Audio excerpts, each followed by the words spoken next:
आज हम आपको एक ऐसी खबर बताने जा रहे हैं जो भारतीय मीडिया में बहुत कम सुनने को मिलती है। यह खबर जुड़ी है जंगेजुर कॉरिडोर से। यह एक छोटा सा कॉरिडोर है, लेकिन इसके पीछे की राजनीति बहुत बड़ी और गंभीर है। यह मामला भारत, अर्मेनिया, अजरबैजान, तुर्की और पाकिस्तान जैसे देशों से जुड़ा है।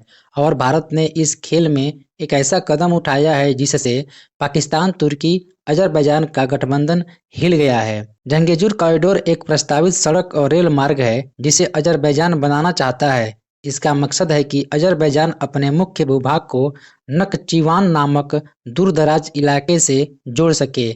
नक्चीवान एक अजरबैजानी क्षेत्र है जो बाकी देश से कटा हुआ है और उसके बीच में अर्मेनिया का सियूनिक प्रांत आता है।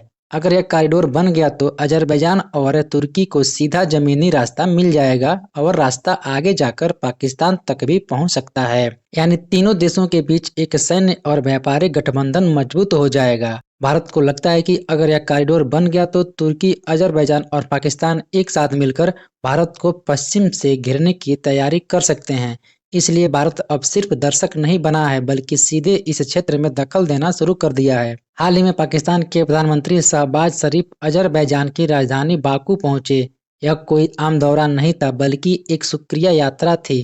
पाकिस्तान ने खुलेआम कहा कि अजरबैजान ने भारत के खिलाफ ऑपरेशन सिंदूर में उसका समर्थन किया, लेकिन जब सबकी नज़र बाकू पर थी, उस वक्त भारत में चुपचाप एक अहम मीटिंग हो रही थी। अर्मेनिया की सुरक्षा परिषद के सचिव भारत आए और सीधे भारत के राष्ट्रीय सुरक्षा सलाहकार अजित डोभाल से मिले।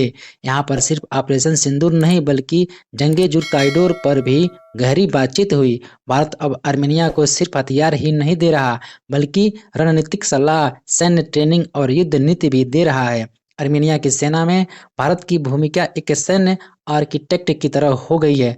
अजरबैजान की संसद में कहा गया है कि भारत अर्मेनिया की सेना चला रहा है। भारत अर्मेनिया को radar system, cyber defence, satellite निगरानी और एंटी ड्रोन तकनीक दे रहा है। तुर्की लंबे समय से इस्लामिक वर्ल्ड को जोड़ने की बात करता रहा है। तुर्की, अजरबैजान और पाकिस्तान मिलकर एक इस्लामिक बेल्ट बनाने की कोशिश कर रहे हैं। जंगेजुर कॉरिडोर उनके इस सपने का हिस्सा है, लेकिन भारत अब इस सपने को तोड़ने के लिए अर्मेनिया के साथ खड़ा हो गया है। ईरान भी इस कॉरिडोर के खिलाफ है, क्योंकि अगर अजरबैजान को रास्ता मिल गया तो अर्मेनिया की ईरान से सीधी कनेक्टिविटी टूट जाएगी।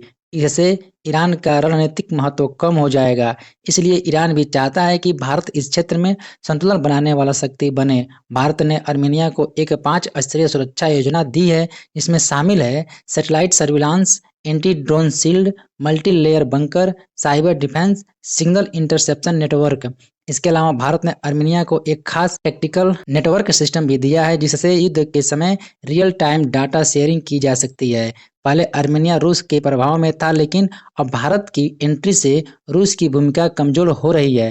हालांकि रूस ने 2020 के युद्ध के बाद सीज फायर करवाया था, लेकिन अब भारत अर्मेनिया का नया रणनीतिक सहयोगी बन गया है। जंगेजुर कॉरिडोर एक साधारण सड़क या रेलवे प्रोजेक्ट नहीं है, यह एक भू राजनीतिक हथियार है। भारत अब अपनी पारंपरिक नीति के बाहर जाकर आक्रामक कूटनीति अपना रहा है।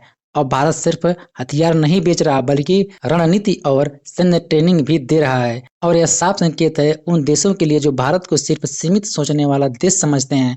भारत अब खेल का मुख्य खिलाड़ी बन चुका है और जवाब अब दिल्ली से नहीं, जंगेजुर से आता है। भारत की foreign policy, defence news, economy और ग्लोबल अफेयर्स का सही एनालिसिस हमारे चैनल इंडियन अफेयर्स स्टडी का मिशन है, और यह मिशन आपके सपोर्ट के बिना अधूरा है। इंडियन अफेयर्स स्टडी के ऊपर हम सभी फैक्ट्स और डाटा बिल्कुल सरल भाषा में एनालाइज करते हैं, बिना किसी एजेंडा के। अगर आप चाहते हैं कि इंडियन अफेयर्स स्टडी का सही और ऑथेंटिक एनालिसिस आप तक लगातार पहुंचे, तो इस वीडियो को लाइक करें और हमारे चैनल इंडियन अफेयर्स स्टडी को सब्सक्राइब करके बेल नोटिफिकेशन ऑन करना मत भूलिए। आपका एक लाइक हमारे चैनल को ग्रो करने में काफी मदद करेगा, और एक सब्सक्राइब यह सुनिश्चित करेगा कि आप किसी भी इंपॉर्टेंट अपडेट को मिस ना करें। अगर आपने हमारे चैनल को पहले से सब्सक्राइब किया है तो दिल से धन्यवाद। जय हिंद, वंदे मातरम। पहले से सब्सक्राइब किया है तो